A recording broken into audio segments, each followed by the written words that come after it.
De Midi au Caire. Bienvenue sur Nile TV International. On commence par l'actualité présidentielle avec le président de la République de Fatima qui s'est réuni hier avec le groupe ministériel qui est responsable du projet du développement des villages ruraux en Égypte dans le cadre de l'initiative Haya Karima ou Vie décente. Tout de suite, Randa et Oleg Shahinaz préparent ce commande.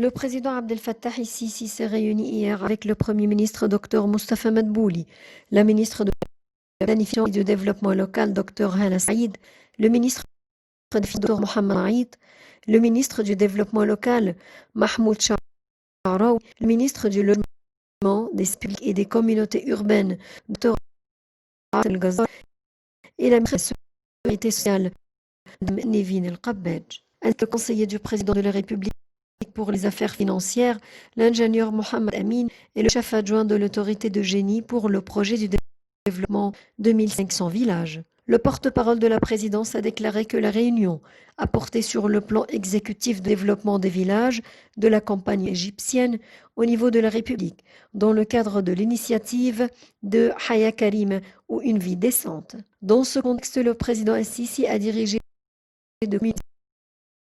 avec l'habitants de la première phase du projet, comprenant 1500 villages au niveau de la République, dans le but d'examiner la situation sur le terrain en termes de besoins citoyens ainsi que leur opinion au développement de leur zone, ce qui unifiera les efforts des agences étatiques et les rendra plus efficaces.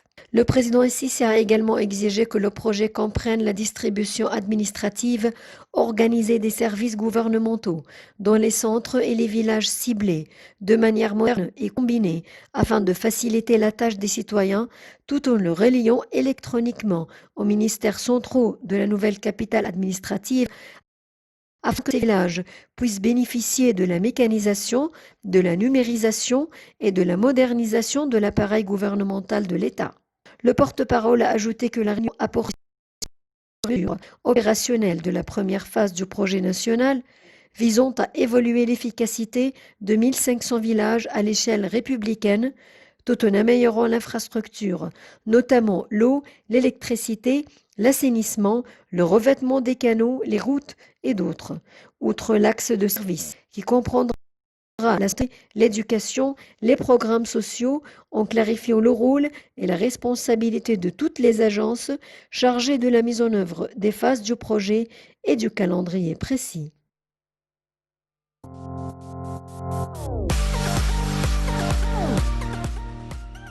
Et on passe à l'actualité, l'événement du jour, bien entendu, avec le démarrage de ce mondial de handball avec l'Égypte qui accueille aujourd'hui la 27e édition du championnat du monde masculin dans l'épreuve du handball 2021, mais avec la participation de 32 équipes représentant donc les meilleures sélections nationales et internationales. À cet égard, le Premier ministre Dr Mustafa Madbouli a inspecté hier les arrangements pour l'inauguration du championnat du monde à la salle couverte du stade du Caire. Entre-temps, les forces armées qui ont donc entamé une campagne de désinfection dans la salle couverte du stade du Caire où se déroulera donc les compétitions. Il faut dire que cette campagne s'inscrit dans le cadre des efforts déployés par les services de l'État pour endiguer la deuxième vague de la pandémie du coronavirus, la Covid-19, quelques heures avant le lancement de la compétition internationale et de ce championnat. Tout de suite, on retrouvera un commentaire qui va nous parler justement sur ce grand jour aujourd'hui. Dès qu'on commence à partir d'aujourd'hui 13 et jusqu'au 30.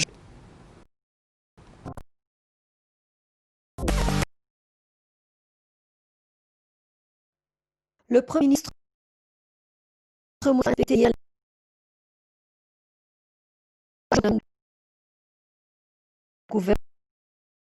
encouragé l'équipe nationale qui est en train de faire ses entraînements. L'Égypte accueille du 13 au 31 janvier 2021, la 20e édition du championnat du monde masculin de handball 2021, avec la participation de 32 équipes représentant les meilleures sélections nationales.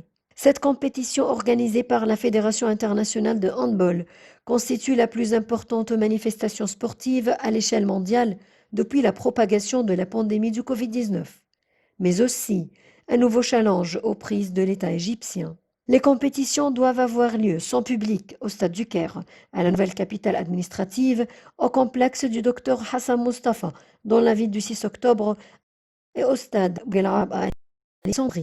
Le président Abdel Fattah el-Sisi suit les préparatifs pour accueillir le championnat du monde masculin de handball et avait chargé le gouvernement de prendre toutes les mesures nécessaires pour que cet événement mondial soit organisé d'une manière honorable, digne de l'Égypte.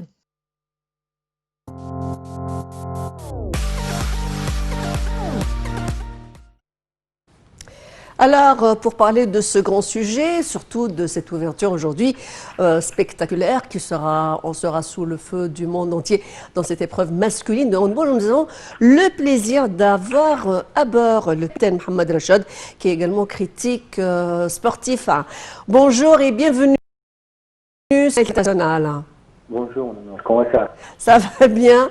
Alors, je commence par vous souhaiter la bonne année 2021, car c'est une compétition, justement, une épreuve pour l'année 2021. Aujourd'hui, l'Égypte accueille ce championnat du monde, épreuve masculine. On commence par cette notion qui a été définie par le président de la République, Abdel Fattah el-Sisi, qui était le premier à dire que le sport a la dimension, la sécurité nationale. Est-ce que vous pouvez, dans quelle stratégie s'inscrit justement la concrétisation de cette directive présidentielle? Vous savez, c'est la première, cette année, on espère qu'elle soit une bonne année pour l'Égypte, pour vous, pour tout le monde et pour tout le monde entier. Et c'est la première fois que la compétition qui va se dérouler ici, c'est la deuxième fois, après que la première fois c'était en 1999. Cette compétition est quelque chose d'exceptionnel parce que c'est la première de la Coupe du Monde. C'est la 7e fois que ça va se dérouler en 32 équipes. Normalement, ça s'est déroulé par exemple, la première Coupe du Monde, c'était en 1938, c'était 4 équipes. C'était l'Autriche, le Suède, le Danemark, et l'Allemagne a pu prendre cette compétition.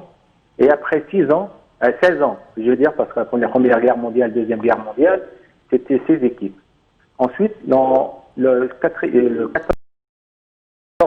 et en 1995, c'était 24 équipes. C'était resté jusqu'en 2019. Et c'est la première fois que l'Égypte, dans cette 25e compétition, est en 2 équipes. Et vous savez, la première fois, ça s'est déroulé par exemple, le handball, ça va être déroulé vous savez, 8 groupes, chaque groupe, 4 équipes. Oui, alors, d'une compétition, déjà, c'est la deuxième fois depuis 1999 que l'Égypte abrite un si grand événement mondial, c'est pas le premier, mais c'est preuve du handball. Premièrement, situons l'importance du handball dans la jeunesse égyptienne, la promotion justement du gouvernement, qui est cette promotion de ce sport. Vous savez,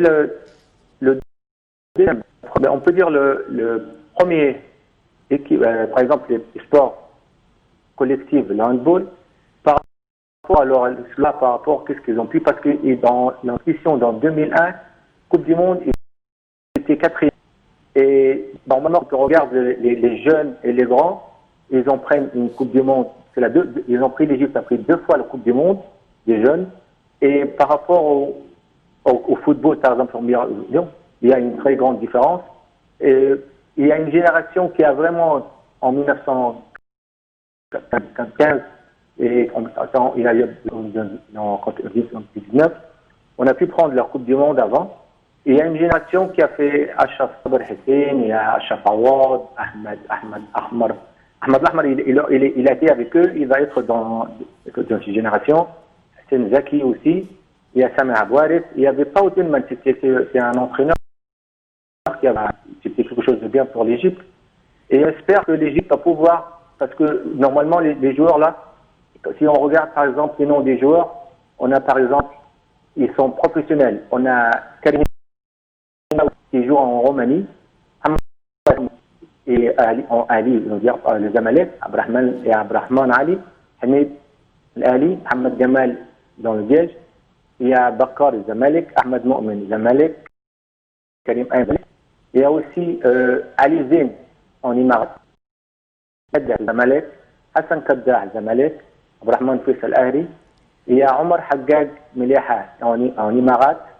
Il y en a aussi Mohamed Sanad en Nîmes, Akram Yousri le Zamalek, Omar Ali et merci à vous justement d'avoir nommé ces joueurs qui sont exceptionnels, mais aussi qui doivent être présentés à ce public avec ce grand sport très innovateur. Je reviens sur les questions justement du grand challenge ou le grand défi qu'affronte l'Égypte et va réaliser, celui en même temps de faire marcher en parallèle les mesures contre le coronavirus et les mesures de distanciation avec, en contrecarrant les effets néfastes de la pandémie, mais aussi d'assurer une compétition internationale. Comment l'Égypte a pu, sous les, bien entendu, soit le gouvernement du docteur concernés, qui soient donc d'ordre sportif ou d'ordre gouvernemental, ou même l'armée qui va assurer justement cette grande campagne de désinfection, comment se sont concertés? C'est passé ça. On a eu la chance que le Farhan Mustafa, c'est le président de la Fédération de handball dans le monde, et aussi c'est un challenge, parce que ça va se dérouler aussi, c'est très bien, à huis clos. Et ça, c'est quelque chose de très bien qu'on peut faire en Égypte. Et on espère normalement, il y a deux équipes qui n'ont pas pu venir, mais ce qui était bien, ils ont pu venir en autre. Par exemple, il sera à la place de la Tchèque, le Suisse va être à la place des États-Unis. Oui, en fait, pour parler justement de ce point important, les États-Unis donc se sont désistés parce qu'il y a eu des éléments qui ont donc été victimes de la Covid-19, n'est-ce pas? Oui, c'était l'entraîneur, il y a 17 joueurs qui n'ont pas pu venir. Mais ce qui est bien, comme je vous ai dit, le Haram il a fait un beau travail, parce qu'il y a la Macédonie, la Suisse, l'Hollande, Monténégro, l'Ukraine et Serbie. Ça, c'est au cas que les équipes qui ne peuvent pas venir, ils entrent à la place de ces équipes-là. Alors, capitaine Mohamed Rachad, quelles sont les chances de l'équipe nationale égyptienne de handball? Comment vous la situez par rapport à ces pays qui ont brillé, à la France par exemple, les pays donc qui sont très spécialisés en la matière? Vous savez, on a dans le groupe G, on a le Chili. Le défi, c'est vraiment le Suède. Parce que le Suède, ils ont pu participer en 24 fois dans la Coupe du Monde, avec 169 matchs. Ils ont 4 titres. Et nous, avec le Tchèque aussi, le Chili, ça c'est. Mais on espère qu'on aura fait cette génération-là. Oui, alors, ceci nous conduit à dire que le match aujourd'hui inaugural sera entre l'Égypte et le Chili. Mais avant de clôturer, un petit mot sur les dispositions qui ont été prises sur le plan artistique, avec Tamer Hosni qui chante l'hymne national égyptien, avec ce show canadien. Qu'est-ce qui est prévu comme surprise ce soir pour le direct? Vous savez, normalement l'Égypte, c'est la première fois que cette compétition va être à huis clos. Vous savez, les supporters, quand ils intègrent les joueurs, ça, c'est les pousse à pouvoir contourner. C'est normalement dans le pays, il y a tout le monde, il y a les supporters et comment ils poussent les gens. Mais on espère que les joueurs, il y a vraiment par exemple, on a Ahmed Lahmar, c'est une légende. Et je crois que normalement, quand tu matches le Chili, c'est un match, on peut dire que l'équipe, c'est une équipe qui, s'ils sont qualifiés en Coupe du Monde, ça veut dire qu'ils sont trop forts, ils sont meilleurs de leur de l'Afrique du Sud. Alors, on leur souhaite la bonne chance à Oui. l'équipe nationale. Merci d'avoir... premièrement, je vous remercie pour avoir illuminé la tribune avec ce commentaire et cette critique sportive très éloquente. Le capitaine Mohamed Rachad qui nous a accompagnés. Merci à vous. Et c'est la fin de ce de Mi-au-Caire.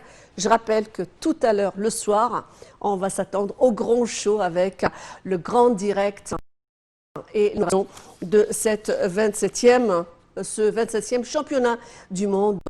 Voilà, on va être sous les lumières, le focus sport international. Les informations sur Night TV International. Merci.